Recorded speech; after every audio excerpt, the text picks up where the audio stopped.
صباح الخير. Bonjour à tous, Inch'Allah Ramadan Mabrouk.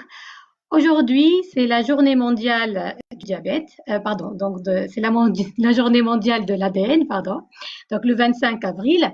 Et pour fêter cette journée, je vous présente une conférence, une e-conférence intitulée l'ADN au service du diagnostic et du traitement du diabète. Donc, je suis Dr Rim Kefi, maître de conférence à l'Institut Pasteur de Tunis, chef d'équipe au laboratoire de génomique biomédicale et oncogénétique et responsable du service de typage génétique. Donc, tout d'abord, je remercie la Cité des Sciences pour l'invitation et pour cette initiative de passer des conférences électroniques à distance dans la période du confinement sanitaire.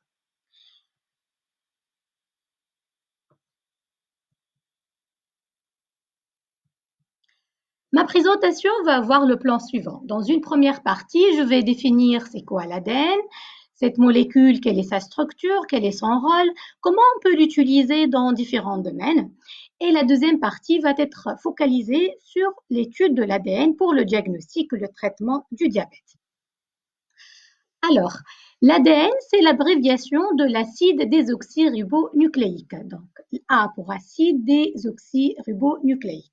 C'est le support de l'information génétique de tout être vivant en allant des bactéries vers les organismes supérieurs comme les végétaux et les animaux, à l'exception de quelques virus. L'ADN est un enchaînement de nucléotides. Donc, il est constitué par une succession de nucléotides et le nucléotide, comme vous pouvez le voir ici, il est composé d'un sucre sur lequel sont accrochés une base azotée et un groupement phosphate. Voici en bas un schéma plus simplifié de la composition chimique de l'ADN où on retrouve le sucre, le groupement phosphate et la base azotée. Donc, il y a 4 types de bases azotées. Il y a l'adénine, notée A, la thymine T, la cytosine C, la guanine G. Ce qu'on retrouve ici, voici les nucléotides, comment ils s'enchaînent ensemble pour former la molécule de l'ADN. Alors, chez l'homme, il y a deux types d'ADN. Il y a l'ADN nucléaire, et on va voir tout à l'heure un autre type d'ADN. Donc, l'ADN se trouve dans le noyau. Il est sous forme de chromosomes. Donc, cette molécule d'ADN va s'enrouler, va se compacter et elle va constituer les chromosomes.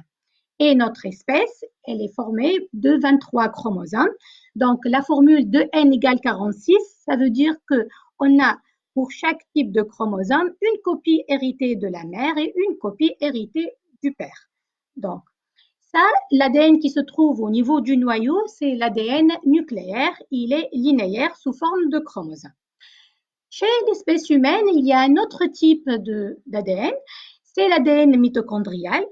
Alors, pourquoi ADN mitochondrial? Parce qu'il se trouve dans des organites qu'on les appelle les mitochondries. Organites, c'est des composants au niveau du cytoplasme. Voici les mitochondries. Ici, avec un agrandissement, on voit ces mitochondries.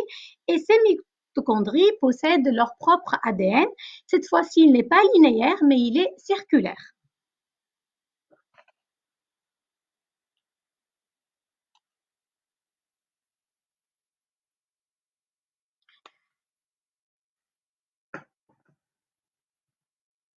Alors, quel est le rôle de l'ADN? L'ADN, comme je l'ai dit au départ, donc c'est le support de l'information génétique. Donc, on va dire que cette molécule, on va l'imaginer comme un livre et dans le texte, c'était écrit par les 4 bases. Donc, c'est la combinaison des différentes bases. Ici, il y a un fragment d'ADN qu'on appelle le gène.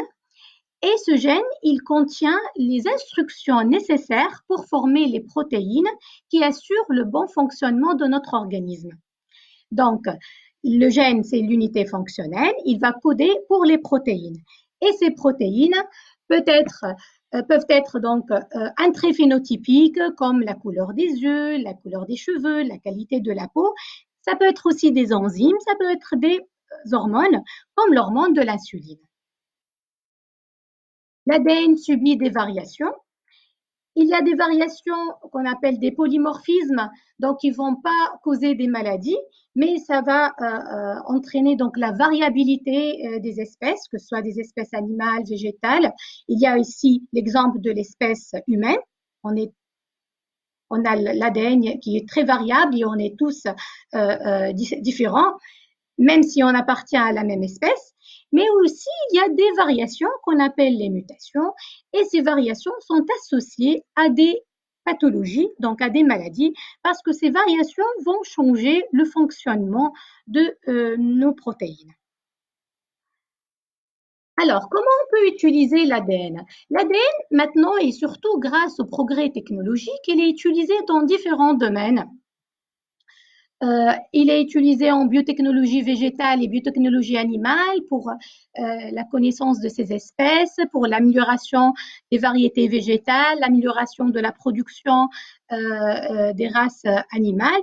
En microbiologie, il était aussi utilisé pour connaître les virus, les bactéries, comprendre les gènes et connaître et identifier les gènes de virulence pour bien cibler les thérapies, mettre en place des vaccins ou des médicaments contre ces gènes de virulence, par exemple.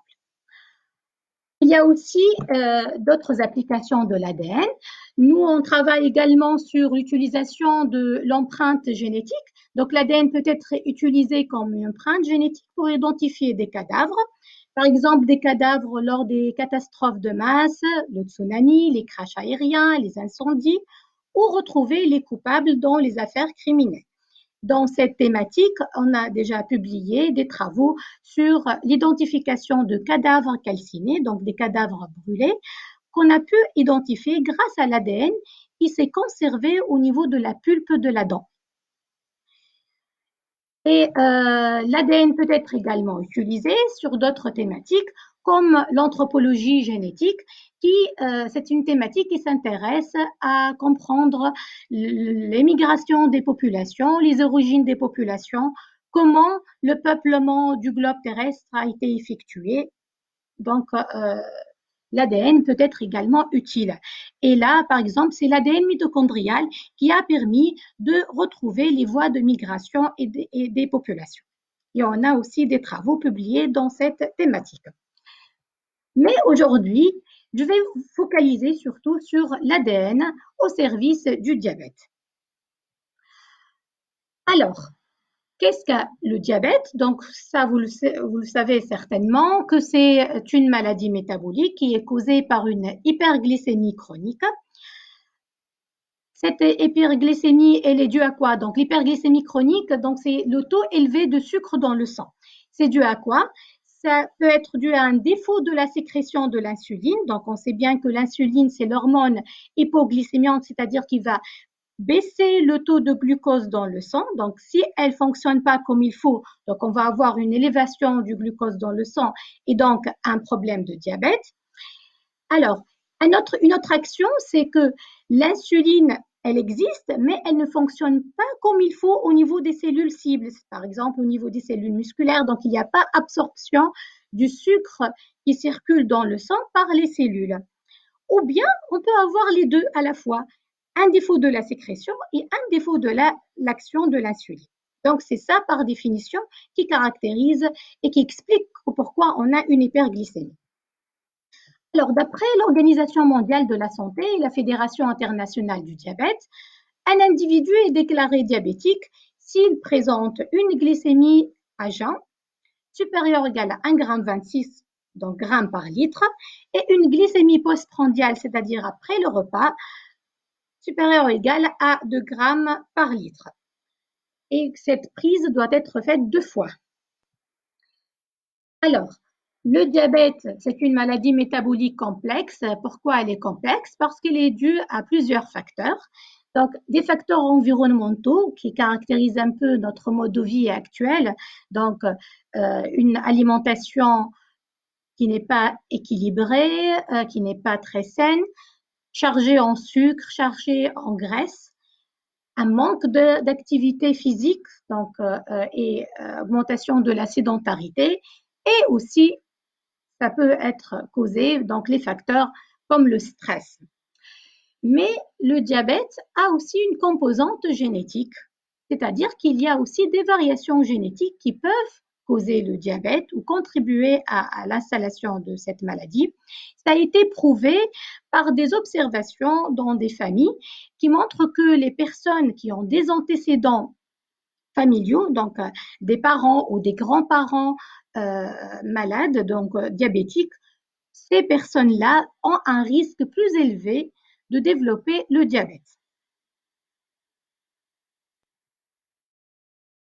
L'hyperglycémie chronique du diabète va entraîner des complications majeures, des complications graves qui touchent plusieurs organes vitaux, comme les yeux. Donc, le diabète, c'est la première cause de cécité.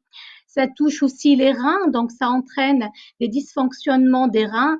Et donc, le diabète aussi, c'est la cause primordiale et la cause la plus importante des insuffisances rénales terminales.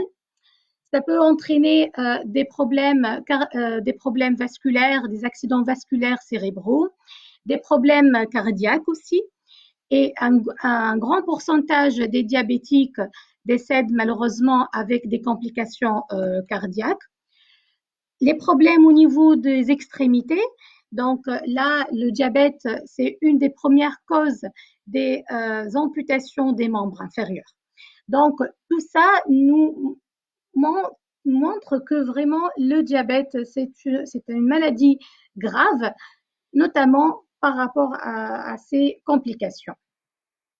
Le diabète, c'est un problème de santé publique, non seulement en Tunisie, mais également à l'échelle mondiale. La Fédération internationale du diabète, dans son rapport de 2017, recense plus de 425 millions de diabétiques dans le monde. Le problème, c'est que ce chiffre ne cesse d'augmenter pour atteindre en 2045 629 millions. Mais ces chiffres restent aussi sous-estimés parce qu'on sait que près de la moitié de ces diabétiques ne sont pas encore diagnostiqués. Alors, les complications du diabète à long terme vont entraîner l'invalidité et le décès de ces patients. Dans le monde, plus de 5 millions de décès par an sont dus au diabète, soit 14 000 morts par jour, et soit un mort toutes les 7 secondes. Et donc là, c'est affreux. Là, je profite de cette conférence justement pour vous sensibiliser au diabète, ou sensibiliser à cette maladie.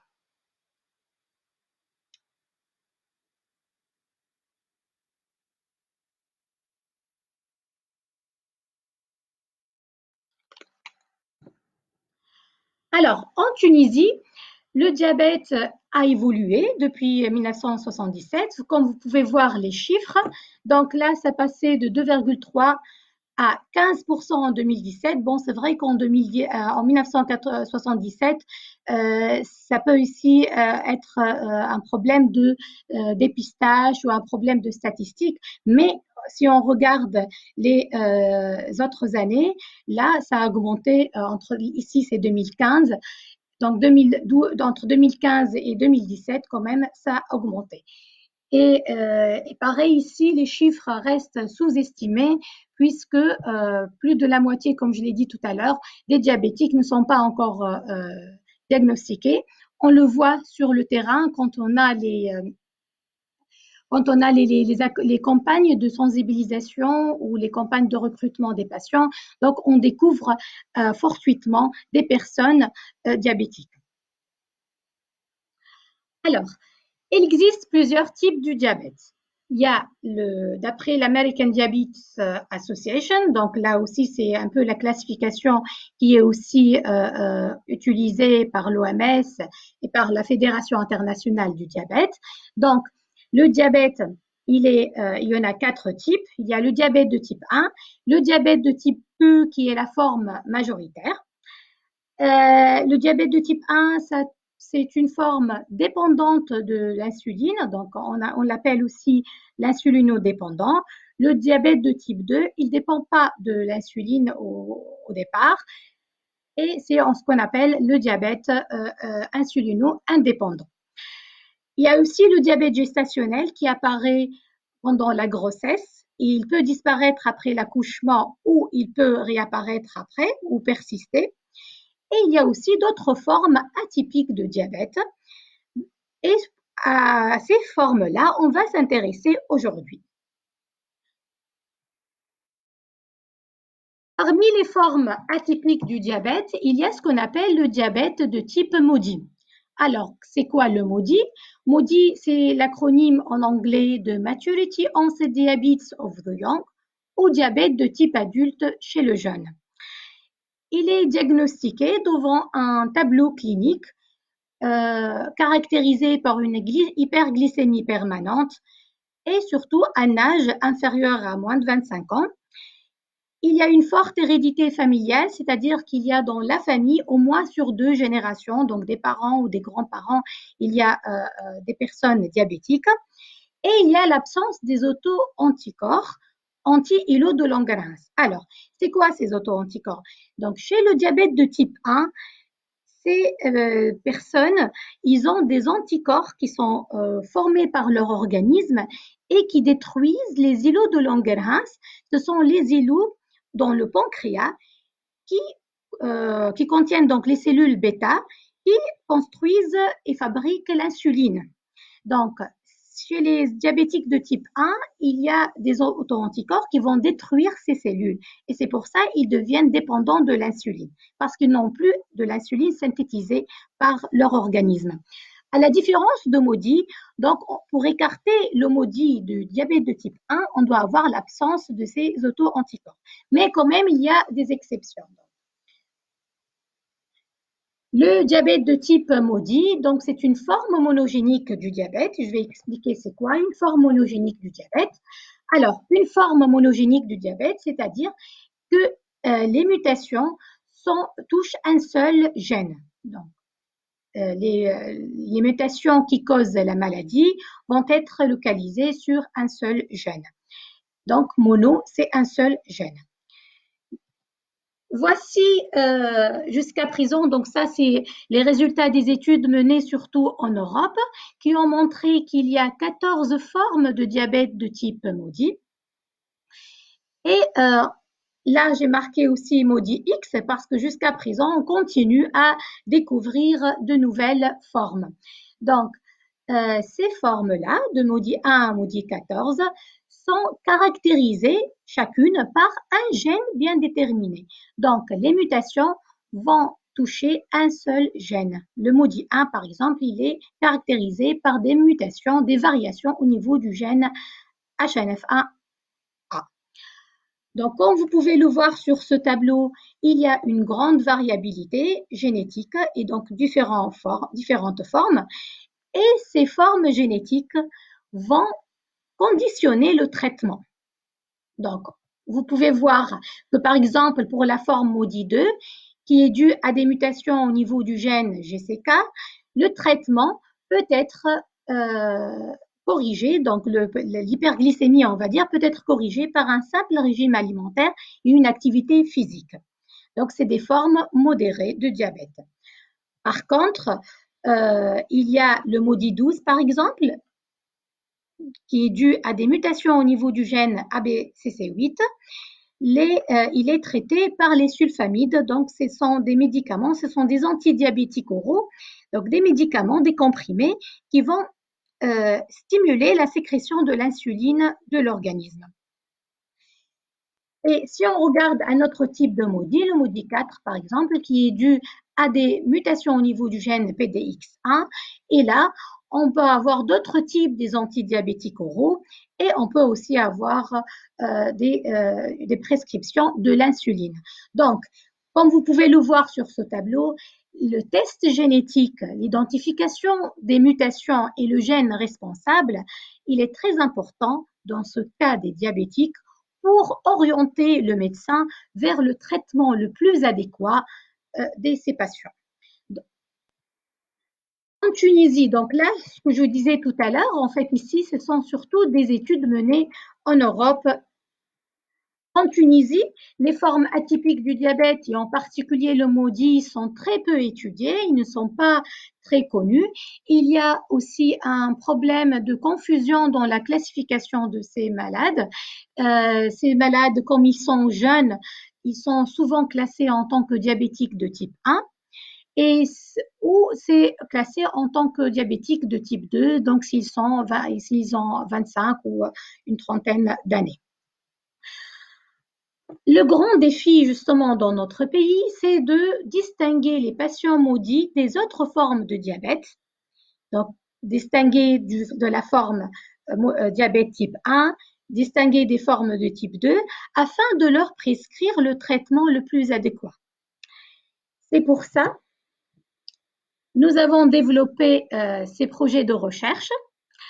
Le premier projet que j'ai coordonné, donc c'était pour la période 2016-2018, c'était un projet financé par l'Institut Pasteur de Tunis dans le cadre d'un projet collaboratif interne.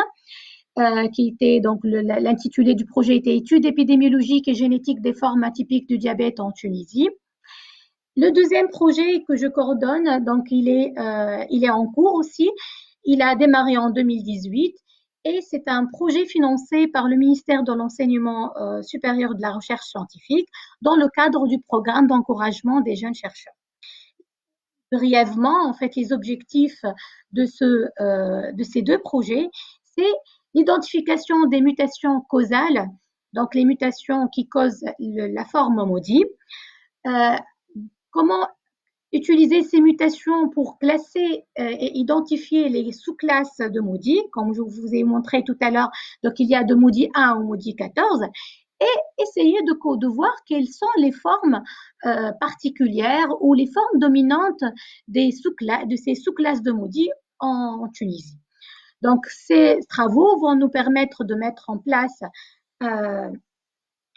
un outil de diagnostic, un diagnostic moléculaire, qui aidera les médecins à prescrire le traitement le plus adapté à son patient. Voici en gros notre démarche globale. Donc, c'est un projet multidisciplinaire, donc il implique les médecins, il implique les biochimistes qui vont faire les analyses biochimiques, il implique aussi les immunologistes qui vont chercher les auto-anticorps, parce que si on trouve les auto-anticorps, donc là, ça va plutôt vers le diabète de type 1.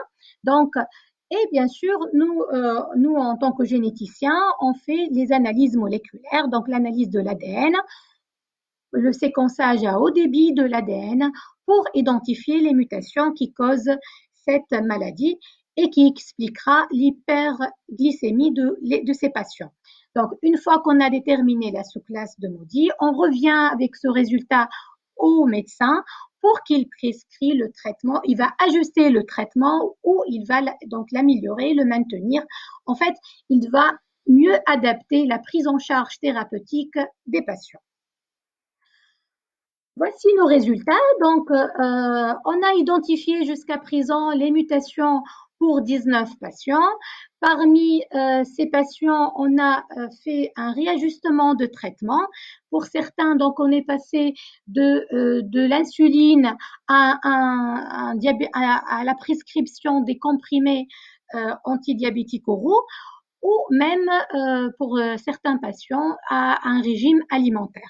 Donc là, cette amélioration du traitement, elle améliore aussi la qualité de vie du patient et elle va prévenir les complications du diabète. Donc, si l'hyperglycémie est bien maîtrisée, si le diabétique il est bien contrôlé, il est bien traité, donc ça va prévenir les complications du diabète.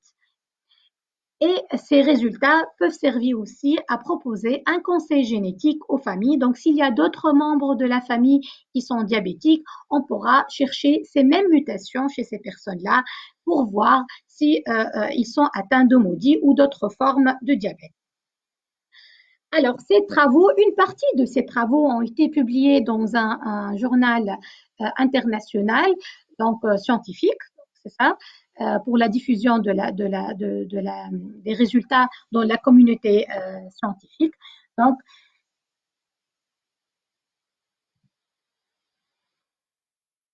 Un autre projet dans la même thématique du diabète, c'est un projet qui est en progression. Il s'agit de l'identification de biomarqueurs pour le diabète de type 2 chez la population tunisienne à travers une étude multidisciplinaire.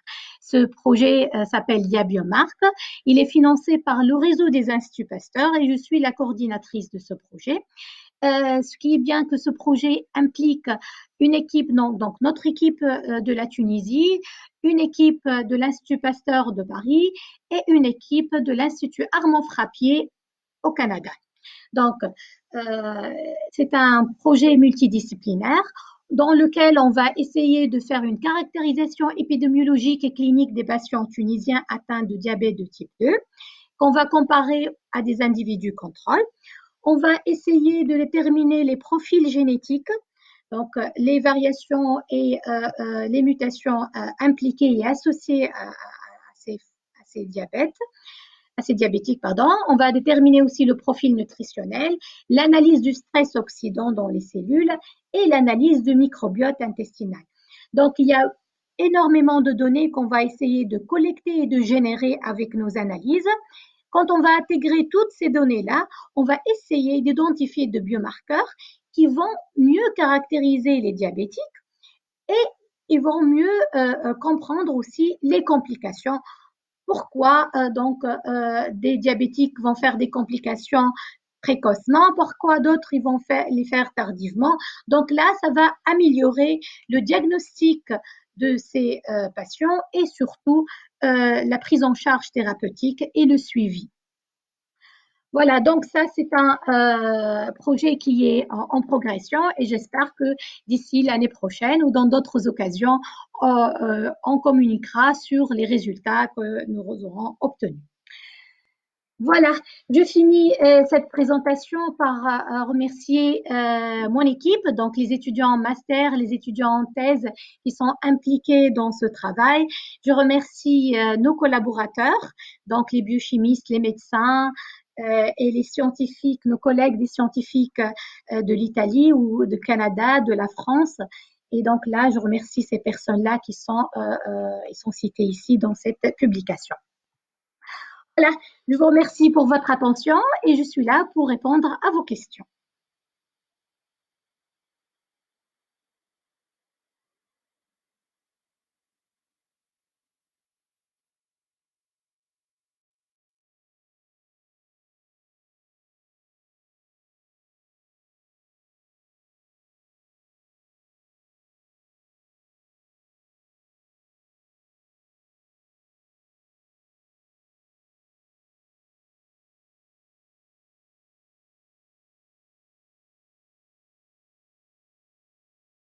Donc, les slides sont numérotés. Si vous avez des questions sur différentes slides, je peux revenir donc les diapositives sur les diapositives.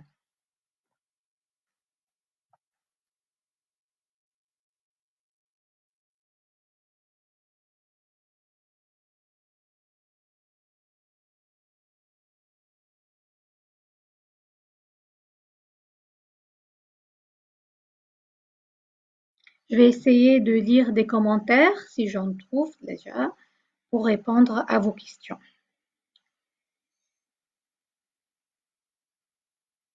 Alors, je vois un commentaire qui dit quel type de conseil génétique. Alors, le conseil génétique, quand on a par exemple dans une famille, on a identifié une forme de maudit et on a la mutation. Donc, s'il y a des personnes jeunes dans la famille, on peut conseiller de faire le test. Et donc, c'est comme ça, on peut identifier la même mutation chez les autres personnes parce qu'ils sont apparentés. Donc, il y a une grande probabilité qu'on trouve la même mutation. Et donc là, ça permet de diagnostiquer aussi d'autres personnes atteintes dans la même famille. Et quand on diagnostique et on classe mieux la forme, on peut orienter à chaque fois le traitement et améliorer la prise en charge thérapeutique du patient. Donc, voilà.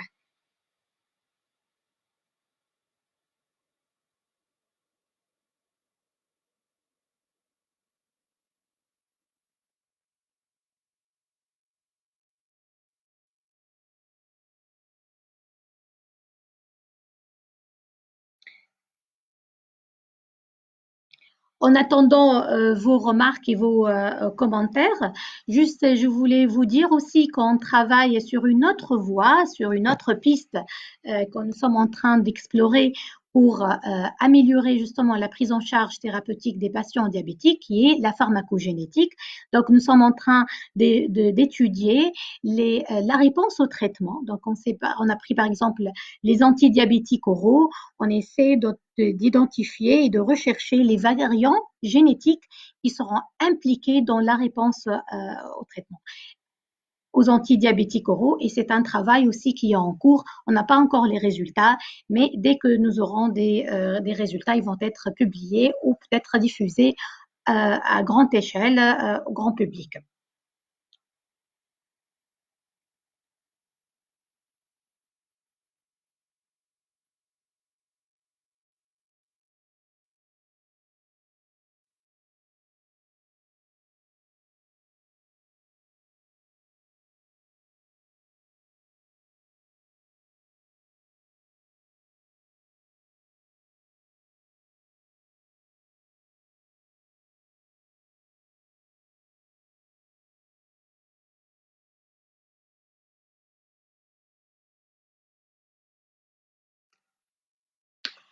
Voilà, si vous n'avez pas des questions, de toute façon, vous avez mon email à la dernière slide. Voilà. Et voilà, vous avez mon email. Vous pouvez poser des questions et on restera en contact et je ferai un grand plaisir pour moi de répondre à toutes vos interrogations. Portez-vous bien, faites attention à vous et surtout à votre alimentation pour préserver votre bonne santé.